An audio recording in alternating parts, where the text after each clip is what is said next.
Magandang araw po sa inyong lahat. Ako po si Dr. Miguel Santos, isang doktor na ang dedikasyon ay ang pag-aalaga sa ating mga nakatatanda. Sa ating pagtanda, madalas nating binibigyang pansin ang ating puso, utak at mga buto. Pero paano naman ang ating mga binti? Ang mga tahimik na taga-suportang ito ang nagdadala sa atin sa loob ng maraming dekada. Ngunit madalas, hindi natin sila napapansin hangga't hindi tayo nakakaramdam ng pananakit o panghihina. Para sa mga senior, ang malusog na binti ay hindi lang tungkol sa ginhawa. Ito ay tungkol sa kalayaan, balanse at kalidad ng buhay.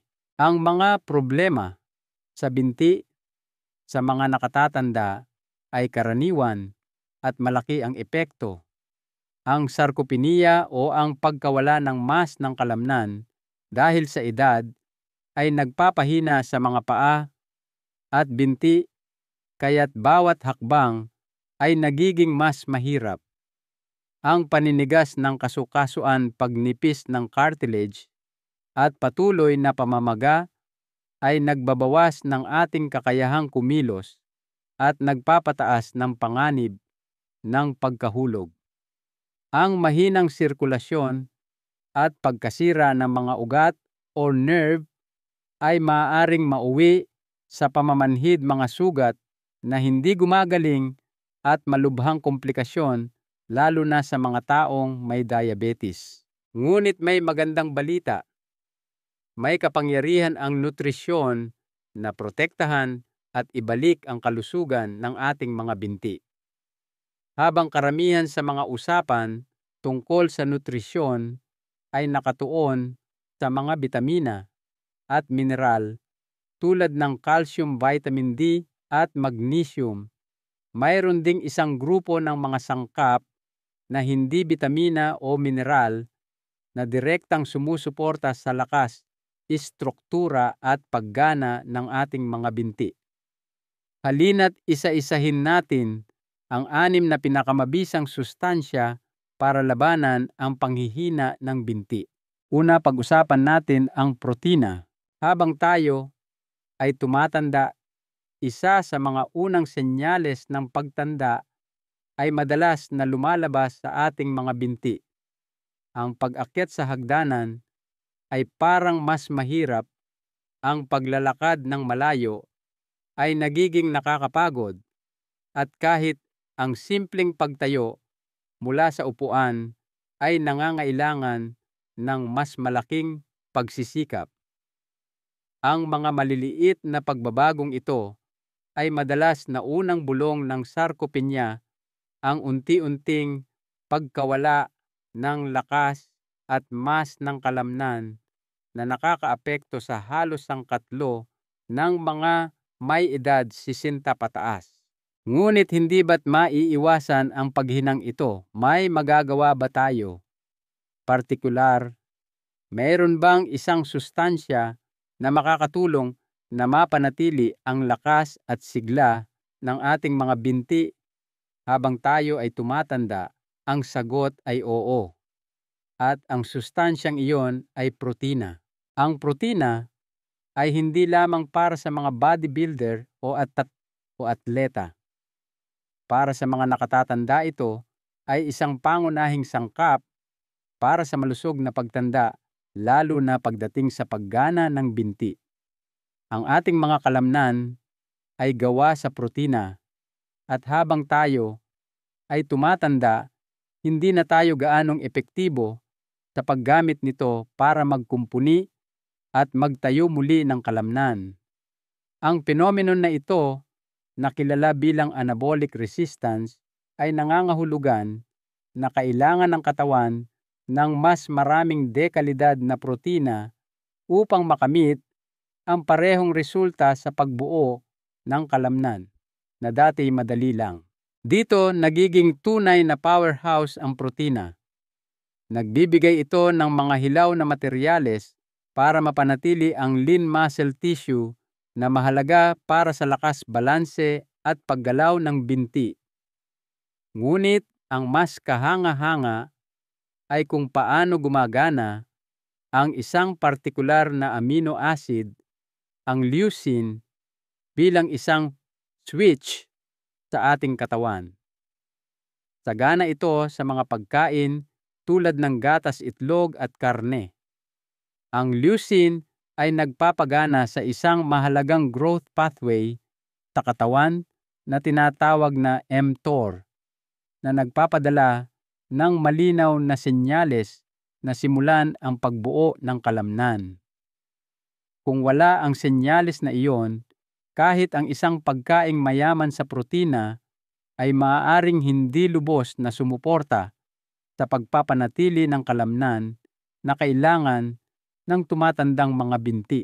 Ano ang mangyayari kung hindi tayo nakakakuha ng sapat? Ang paghina ay maaaring mabagal, ngunit malalim ang mga epekto nito. Hihinang mga binti, mas mataas na panganib ng pagkahulog, nabawasang paggalaw, mas mabagal na paggaling mula sa mga pinsala, at mas malaking posibilidad na mawalan ng kalayaan. Kahit na kumakain ka ng sapat na calories, ang kakulangan sa protina ay maaaring humantong sa tahimik na pagkasira ng kalamnan na pinapalitan hindi ng lakas kundi ng pagkapagod. Sa kabutihang palad, ito ay isang problemang aktibo nating matutugunan. Iminumungkahi ng kasalukuyang pananaliksik na ang mga nakatatanda ay dapat maghangad ng mas maraming protina kaysa sa dating inirerekomenda, humigit kumulang 1.2 hanggang 1 gramo bawat kilo ng timbang ng katawan bawat araw, at ipamahagi ito ng pantay-pantay sa buong araw upang malabanan ang anabolic resistance. Sa halip na ireserba ang protina para sa hapunan, isipin na bigyan ang iyong mga binti ng kailangan nila sa bawat pagkain, lalo na sa almusal at tanghalian, kung kailan madalas magtipid ang mga senior. Mahalaga rin ang pinagmumulan ng protina. Ang mga protinang mataas sa leucine tulad ng whey, itlog, isda, manok, at Greek yogurt ay lalong epektibo, habang ang mga pagkaing halaman tulad ng tofu, lentils, at quinoa ay maaari ring mag-ambag kapag maayos na pinagsama. Para sa mga may mahinang gana o hirap ngumuya, ang mga protein shake at powder ay nag-aalok ng isang maginhawa at puro na alternatibo. Pangalawa, omega-3. Kapag naririnig ng karamihan ang salitang taba, hindi paggaling o lakas ang naiisip nila. Iniisip nila ito bilang isang bagay na dapat iwasan. Ngunit paano kung ang isang partikular na uri ng taba ay may kabaligtaran na epekto? Paano kung kaya nitong pag-inhawahin ang nananakit na kasukasuan, pabutihin ang daloy ng dugo sa iyong mga binti, at protektahan pa ang mga masisilang ugat na nagbibigay daan sa bawat hakbang? Iyan mismo ang kilalang ginagawa ng omega-3 fatty acids, at ang kapangyarihan nito ay lalong mahalaga. Ang pananakit, paninigas at pamamaga ng binti ay karaniwang reklamo sa mga nakatatanda, at madalas itong nauugnay sa mababang antas ng talamak na pamamaga o chronic inflammation. Maging ito man ay arthritis, sa tuhod, nananakit na binti, o masakit na bukong-bukong, ang pamamaga ay madalas na hindi nakikitang saboteur sa likod ng humihinang ginhawa at paggalaw ng binti. Dito pumapasok ang omega-3, hindi bilang isang mabilis na lunas, kundi bilang isang natural at pangmatagalang kaalyado laban sa pamamaga. Hindi tulad ng mga gamot na pansamantalang humaharang sa sakit, ang omega-3 ay gumagana mula sa loob, dahan-dahang pinapakalma ang reaksyon ng pamamaga ng katawan sa antas ng selula. Ang EPA, eicosapentaenoic acid, at DHA, docosahexaenoic acid, ang dalawang pinakaaktibong anyo ng omega-3 na matatagpuan sa langis ng isda, ay nakakaimpluwensya sa paggawa ng mga signaling molecule na tinatawag na eicosanoids at resolvins, mga compound na tumutulong na lutasin ang pamamaga sa halip na palalain ito. Ang resulta, mga kasukasuan, na mas malayang gumagalaw, na may mas kaunting pamamaga at paninigas at mga binti na hindi gaanong nabibigatan ng talamak na discomfort. Ngunit ang mahika ng omega-3 ay hindi nagtatapos sa pamamaga. Habang tayo ay tumatanda, natural na bumabagal ang sirkulasyon sa ating mga binti at paa. Ang maliliit na daluyan ng dugo na naghahatid ng oxygen at sustansya ay nagiging hindi na gaanong episyente, na nagdudulot ng malamig na paa, pulikat mabagal na paggaling ng sugat, at mas malubhang issue sa mga may diabetes o peripheral artery disease. Nakakatulong ang omega-3 sa pamamagitan ng pagpapabuti ng endothelial function. Ito ang kalusugan ng panloob na lining ng iyong mga daluyan ng dugo. Hinihikayat nito ang vasodilation, pinapanatiling maayos ang daloy ng dugo, at pinipigilan ang pamumuo nito na nangangahulugang mas maraming oxygen at sustansya ang nakakarating sa iyong mga kalamnan, ugat at balat sa binti. Ang mas magandang sirkulasyon ay hindi lang maganda sa pakiramdam. Ito ang naglalatag ng pundasyon para sa mas malakas na mga binti, mas mabilis na paggaling, at mas mababang panganib ng mga komplikasyon. Mayroon ding matibay na ebidensya na nagmumungkahi na ang omega-3 ay maaaring may proteksyon na papel sa kalusugan ng ugat, lalo na para sa mga nakakaranas ng pangingilig, pag-init, o pamamanhid sa mga binti, mga karaniwang sintomas ng peripheral neuropathy.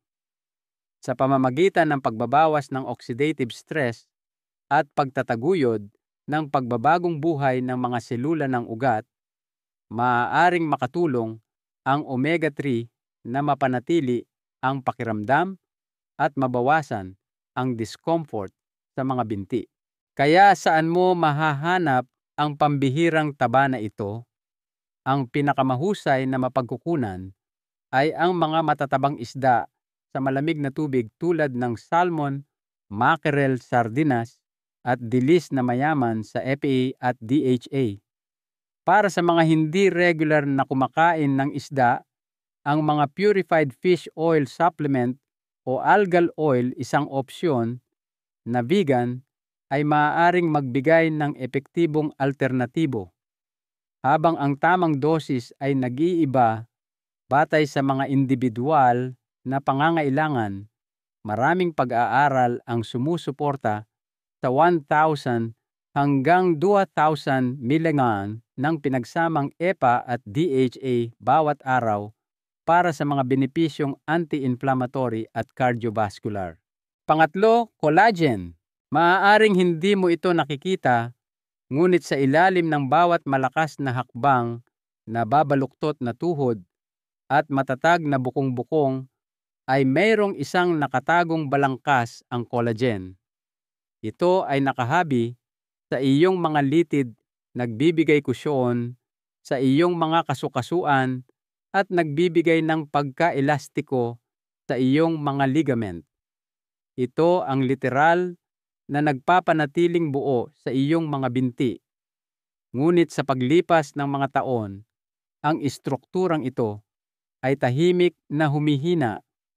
Nagsisimulang sumakit ang mga kasukasuan, hindi na gaanong madaling ibaluktot, ang iyong mga tuhod at nawawala sa iyong mga binti ang dating katatagan at sigla. Ang tanong, kaya ba nating muling itayo ang kinuha ng panahon? Kaya ba talagang ibalik ng collagen ang integridad ng ating tumatandang mga binti? Ang sagot ay may pag-asa at nagsisimula ito sa collagen peptides. Ang collagen ang pinakasaganang protina sa katawan ng tao na bumubuo sa balangkas ng ating connective tissue. Ngunit pagkatapos ng edad 30, nagsisimulang bumaba ang produksyon ng collagen ng iyong katawan bawat taon. Pagsapit mo sa iyong 60s o 70s, ang pagbaba na iyon ay mararamdaman sa bawat lumalangit-ngit na tuhod at nananakit na litid. At hindi tulad ng mas ng kalamnan na minsan ay kitang-kitang bumabalik sa pamamagitan ng pagsasanay at protina, ang pagkawala ng collagen ay mas mabagal magpakita ngunit hindi gaanong seryoso. Dito pumapasok ang collagen peptides.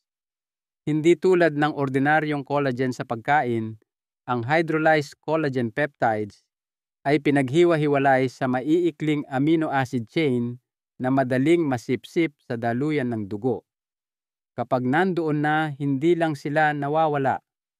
Naglalakbay sila patungo sa mga kasukasuan at connective tissue kung saan sila ay gumaganap na parang mga mensahero na nag-uudyok sa sariling produksyon ng collagen ng iyong katawan. Sa mga klinikal na pag-aaral, ang mga taong uminom ng collagen peptides araw-araw ay nakaranas ng nabawasang pananakit ng kasukasuan, mas mahusay na pagbaluktot, at kahit na pinabuting bone mineral density sa paglipas ng panahon. Nangangahulugan ito ng mas matatag na mga tuhod, mas matibay na mga bukong-bukong, at mas mababang panganib ng mga pinsala sa malambot na tissue na maaaring abutin ng ilang buwan bago gumaling sa mga nakatatanda. Ngunit ang papel ng collagen ay hindi lamang tungkol sa lakas. Ito ay tungkol sa paggalaw. Kapag ang mga tissue na mayaman sa collagen ay mahusay na napapanatili, ang iyong mga binti ay mas maayos na gumagalaw. Ang tuhod ay dumudulas ng walang paggiling. Ang Achilles tendon ay nababaluktot ng walang pamamaga. Ang plantar fascia, ang makapal na banda na nag-uugnay sa iyong sakong, sa iyong mga daliri sa paa, ay sumusuporta sa bawat hakbang ng walang pilay. Lahat ng maliliit ngunit kritikal na detalyeng ito ng paggana ng binti ay nakasalalay sa malusog na arkitektura ng collagen. Gayunpaman, hindi gumagana ang collagen ng mag-isa. Upang maging tunay na epektibo, kailangan nito ng mga pangunahing katulong, lalo na ang vitamin C na gumaganap bilang isang switch para sa pagbuo ng collagen. Kung wala ito, hindi makakagawa o makakapag-ayos ng collagen ang iyong katawan gaano man karami ang iyong inumin. Iyon ang dahilan kung bakit maraming dekalidad na collagen supplement ang may kasamang vitamin C o inirerekomenda na inumin ito kasama ng mga prutas na citrus o bell pepper. Mahalaga rin ang tiempo at pagiging pare-pareho. Ang pang-araw-araw na suplementasyon sa loob ng 8 hanggang 12 linggo ay kung saan nakikita ang karamihan sa mga benepisyong klinikal.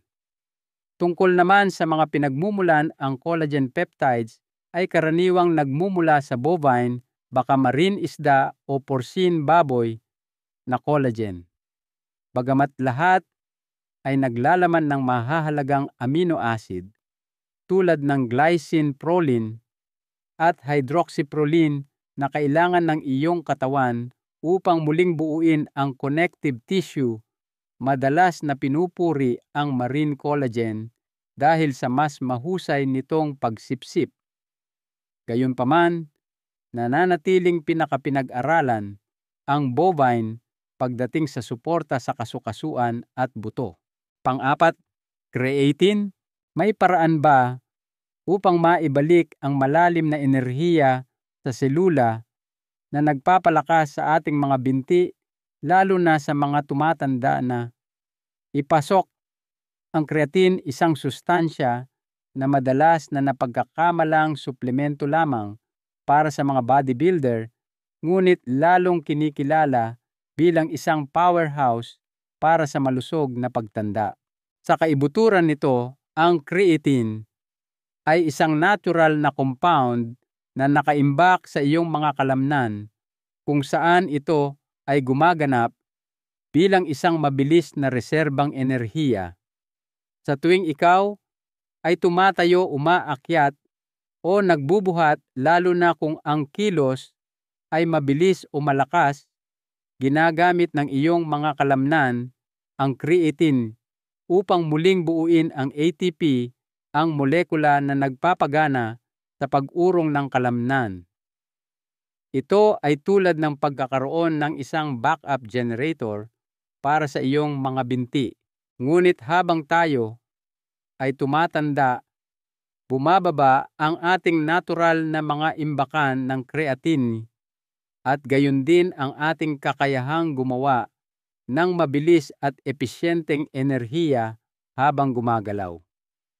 Ang resulta, mga binti na mas madaling mapagod, nabawasang bilis sa paglalakad at isang banayad ngunit mapanganib na pagkasira ng balanse at kumpiyansa. Ngunit narito ang kahanga-hangang bahagi. Ang creatine ay isa sa mga pinakapinag-aralan at epektibong suplemento para sa pag-iwas sa paghina ng kalamnan na may kaugnayan sa edad. Kapag isinama, kahit sa simpleng ehersisyo, ipinakita na pinapataas ng creatine ang lakas ng ibabang bahagi ng katawan, mas ng kalamnan at pagganap sa mga nakatatanda. Sa mga pagsusuri ng maraming pag-aaral, ang mga senyor na uminom ng creatine habang regular na nag-ehersisyo ay makabuluhang nagpabuti ng kanilang bilis sa paglalakad, oras sa pagtayo mula sa upuan at lakas ng binti kumpara sa mga hindi. At kahit sa mga hindi gaanong aktibo o mahina na ang creatine, ay tila nakakatulong na mapanatili ang kalamnan na nagbibigay sa mga binti ng batayang lakas kahit walang matinding ehersisyo.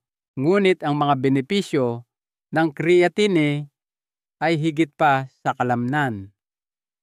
Iminumungkahi ng umuusbong na pananaliksik na maaari rin itong sumuporta sa densidad ng buto, malamang dahil sa mas mataas na puwersa na inilalapat ng mga kalamnan sa mga buto kapag pinalakas. Ito ay partikular na mahalaga sa mga binti na sumasalo sa bigat ng katawan at lubhang madaling mabali mula sa pagkahulog. Ang mas malakas na mga kalamnan ay nangangahulugang mas malakas na mga buto at tinutulungan ng creatine na palakasin ang pareho. Hindi tulad ng ibang mga sustansya na tumatagal ng ilang buwan bago magpakita ng mga banayad na pagbabago, ang mga epekto ng creatine ay madalas na napapansin sa loob ng ilang linggo. Ang mga gumagamit ay naguulat ng pinabuting enerhiya sa paglalakad, mas mahusay na katatagan kapag tumatayo mula sa isang upuan at isang pangkalahatang pakiramdam ng panunumbalik na kakayahan sa mga binti. Paano ito inumin? Ang pinakakaraniwang anyo ay creatine monohydrate, isang mahusay na nasaliksik at abot-kayang opsyon. Ang pang-araw-araw na dosis na 3 hanggang 5 gramo ay karaniwang epektibo at ligtas para sa mga nakatatanda. Hindi na kailangan ng mga loading phase o pag-ikot, pagiging pare-pareho lamang. Maaari itong ihalo sa tubig o idagdag sa isang smoothie at mainam na inumin kasama ng pagkain para sa mas mahusay na pagsipsip. Paano naman ang mga side effect? Ang creatine ay malawakang pinag-aralan at kapag kinuha sa tamang dosis ay itinuturing na napakaligtas kahit na sa mga nakatatandang populasyon. Maaaring mangyari ang bahagyang pagpapanatili ng tubig sa simula, ngunit karaniwan itong mabilis na nawawala. Mahalaga ang mga alalahanin tungkol sa kalusugan ng bato sa malusog na individual ay higit na napabulaanan sa mga klinikal na pagsubok. Pang-5, glucosamine. Ang glucosamine ay hindi marangya. Hindi ito isang usong superfood o isang high-performance na suplemento. Ngunit sa loob ng maraming dekada, tahimik itong nanindigan bilang isa sa mga pinakapinag-aralang sustansya para sa kalusugan ng kasukasuan, lalo na sa konteksto ng osteoarthritis, ang progresibong pagkasira ng cartilage na nakakaapekto sa milyon-milyong matatanda. Ang nagpap-espesyal sa glucosamine ay hindi lamang ito isang pain reliever. Isa itong building block, isang sangkap sa istruktura ng mga molekulang bumubuo sa cartilage, joint fluid at connective tissue. Isipin ito bilang hilaw na material para sa pagkumpuni ng kasukasuan. Habang tayo ay tumatanda, bumababa ang kakayahan ng katawan na mapanatili at muling buuin ang cartilage. Ang resulta ay pagnipis ng mga ibabaw ng kasukasuan, pamamaga paninigas at pananakit, lalo na sa mga kasukasuang nagdadala ng bigat tulad ng mga binti. Ang mga tuhod partikular ang pinakaapektado. Sinusuportahan ng glucosamine ang natural na produksyon ng cartilage ng katawan habang tumutulong din na mapanatili ang makapal at malagkit na likido na nagpapadulas at nagpapalusog sa mga kasukasuan mula sa loob.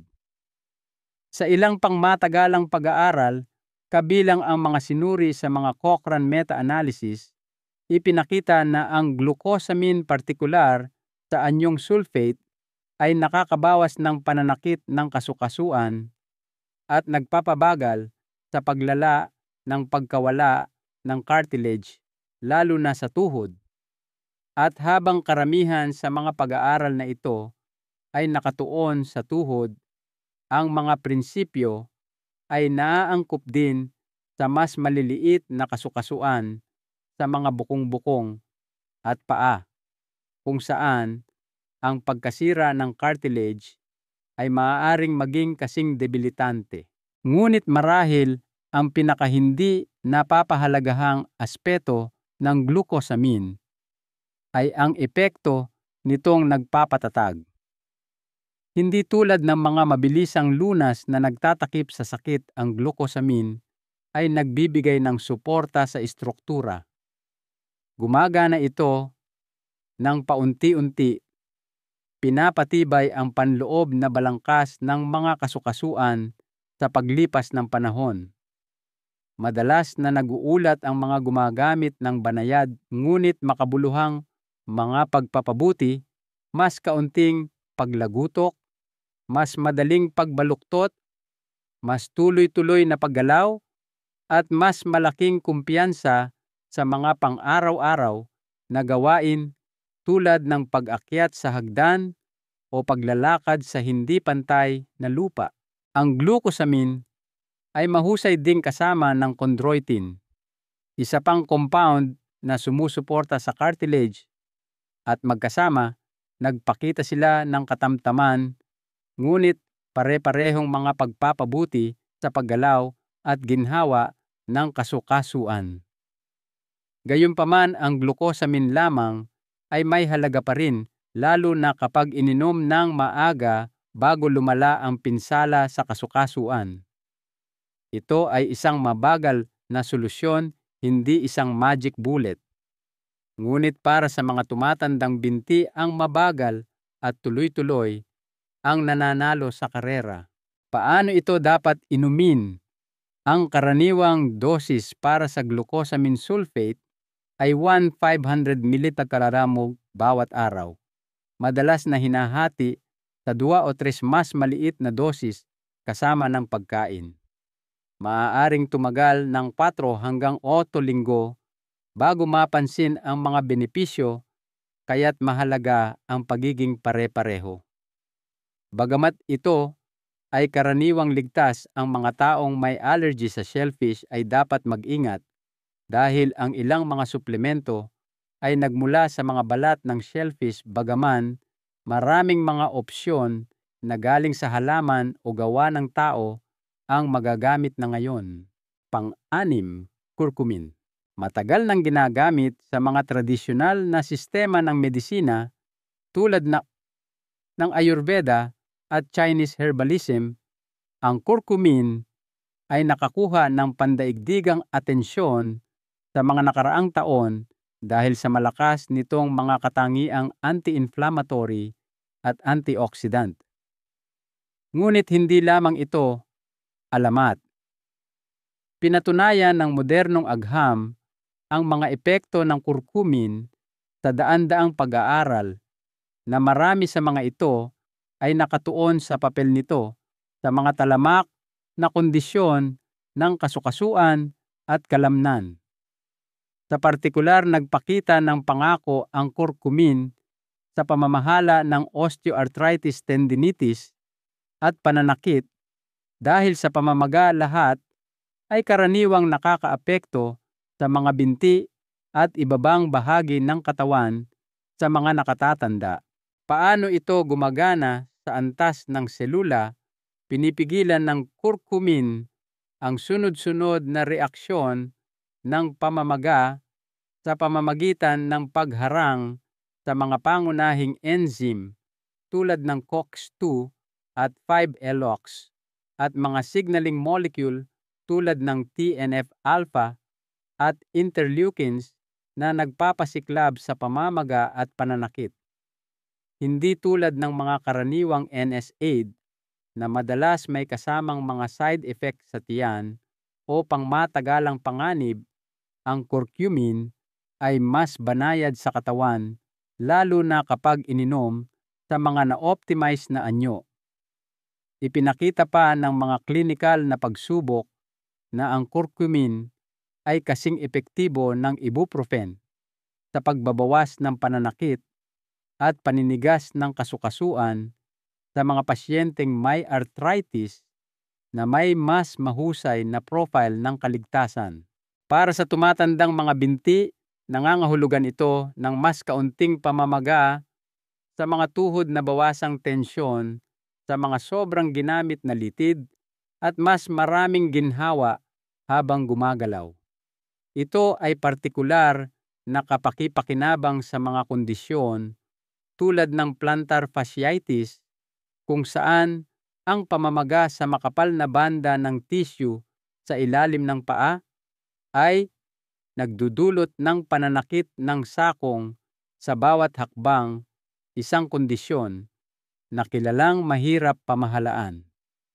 Ang kakayahan ng curcumin na ayusin ang sakit at pabilisin ang paggaling ng tissue ay ginagawa itong isa sa iilang natural na compound na hindi lamang nagbabawas ng mga sintomas, kundi maaaring tumulong din na tugunan ang mga pinagbabatayan na sanhi. At higit pa sa mga kasukasuan at litid, ang mga epektong antioxidant ng curcumin ay nag-aalok ng mas malawak na proteksyon. Ang mga tumatandang kalamnan at ugat ay nasa ilalim ng patuloy na stress mula sa mga free radical, mga hindi matatag na molekula na sumisira sa tissue sa paglipas ng panahon.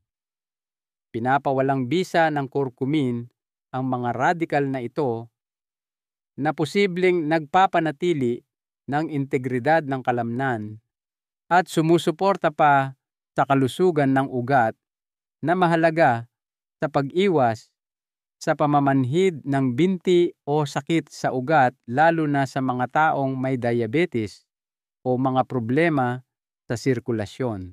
Siyempre, isa sa matagal ng hamon ng curcumin ay ang bioavailability. Sa hilaw nitong anyo, hindi ito gaanong nasisipsip sa daluyan ng dugo.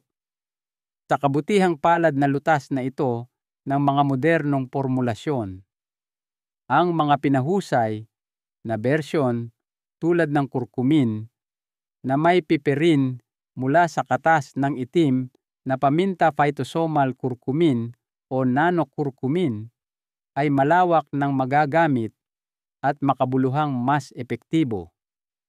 Sa mga pagsulong na ito, ang buong potensyal na panterapeutika ng curcumin ay sa wakas ay abot kamay na. Ang isang karaniwang dosis para sa suporta sa kasukasuan at pamamaga ay mula 500 hanggang 1,000 mg ng standardized curcumin extract araw-araw, bagaman maaaring mag-iba ang mga individual na pangangailangan. Kapag ininom ng tuloy-tuloy, karamihan sa mga tao ay nagsisimulang mapansin ang mga pagpapabuti sa loob ng 4 hanggang 6 na linggo. Hindi isang magic bullet, ngunit isang tuloy-tuloy na pagbabago tungo sa ginhawa at kalayaan. Konklusyon. Sa ating paglalakbay, tinalakay natin ang 6 na makapangyarihang sustansya, bawat isa ay may natatanging papel na sinusuportahan ng agham sa pag-aalaga sa kalusugan ng binti. Ang protina ang pundasyon para mapanatili at muling buuin ang mas ng kalamnan. Ang omega-3 ay lumalaban sa talamak na pamamaga na nagpapatigas sa ating mga kasukasuan. Pinapatibay ng collagen ang mga litid at cartilage na nagbibigay istruktura sa ating mga binti. Binubuhay muli ng creatine ang sistema ng enerhiya ng kalamnan na nagbibigay lakas sa bawat hakbang. Sinusuportahan ng glucosamine ang pagkumpuni ng cartilage sa ating mga kasukasuan. At ang curcumin ay nagbibigay ng natural na lunas mula sa pamamaga at sakit. Ang kanilang pinagsama-samang epekto ay naghahatid ng pangmatagalang resulta, kung saan ang isa ay sumusuporta sa kalamnan, ang isa naman ay nagpapalusog sa kasukasuan. Siyempre, bawat isa sa atin ay magkakaiba. Bago magsimula ng anumang bagong suplemento, matalinong kumonsulta sa iyong doktor, lalo na kung meron kang mga umiiral na kondisyon o umiinom ng mga diresetang gamot. Isang mahalagang aral: ang daan tungo sa mas malusog na mga binti ay hindi nagsisimula sa operasyon o sa paghihintay na lumala ang mga bagay. Nagsisimula ito sa nutrisyon, sa matatalinong pagpili na ginagawa sa bawat hakbang. Nasa iyo na ngayon ang kaalaman, ang siyensya, at higit sa lahat, ang kapangyarihan na kumilos. Kaya't pakainin mo ang iyong mga binti ng tunay nilang kailangan at hayaan silang dalhin ka pasulong ng mas malakas kaysa dati. Kung nahanap ninyo na nakatulong ang impormasyong ito, mangyaring pindutin ang like button. Malaki po ang naitutulong nito upang makapaghatid pa kami ng mga ganitong kaalaman. Mag-iwan po kayo ng komento sa ibaba para sa inyong mga tanong o saloobin. At syempre, pindutin ang subscribe button at i-on ang notifications para hindi ninyo mapalampas ang aming mga pinakabagong health tips. Manatiling malusog at magkita-kita po tayo sa susunod na video.